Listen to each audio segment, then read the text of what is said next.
Hi, I'm Cynthia Lummis with this week's Cattle Call, and I have with me a special guest, Congressman Trey Gowdy, with whom I serve on the Oversight and Government Reform Committee. Many of you know Trey Gowdy as a real bulldog in the fight to hold government accountable. Trey, thanks for joining us on Cattle Call. Thank you for having me. It's a pleasure to be with you and a pleasure to serve with you on Oversight. Thank you so much, Trey. Now, you know that Trey has been a real advocate for holding the IRS accountable. Trey, can you tell us a little bit about where we stand with regard to some of the IRS issues? You know, Cynthia, a lot of your constituents watch the news and see the congressional hearings, but the bulk of the work is done behind closed doors.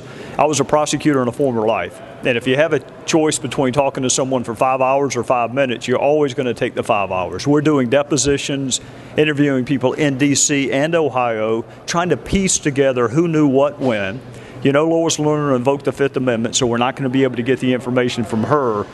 But I am satisfied that it is way beyond just 2 rogue agents in Ohio.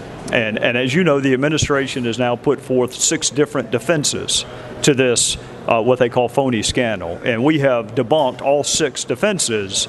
It's not phony when government targets people based on political ideology or for any other reason. It's not phony.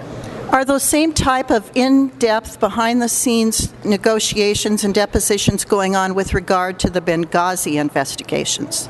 Yes, ma'am. Benghazi is going to pick back up in September in a major way. There's work that's going on right now. Our colleague and friend Jason Chaffetz is taking the charge, doing a wonderful job. We need people with firsthand knowledge to come forward. There's no substitute for people who were there that night to tell us about the lack of security beforehand, the siege itself. We've already established the talking points were false. So let's focus on the other 2.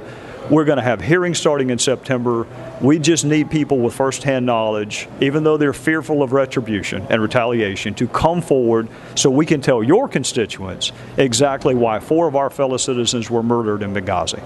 Trey, my constituents in Wyoming are very proud of you and your service and your tireless efforts to hold people accountable here in Washington. Thank you for your service as well.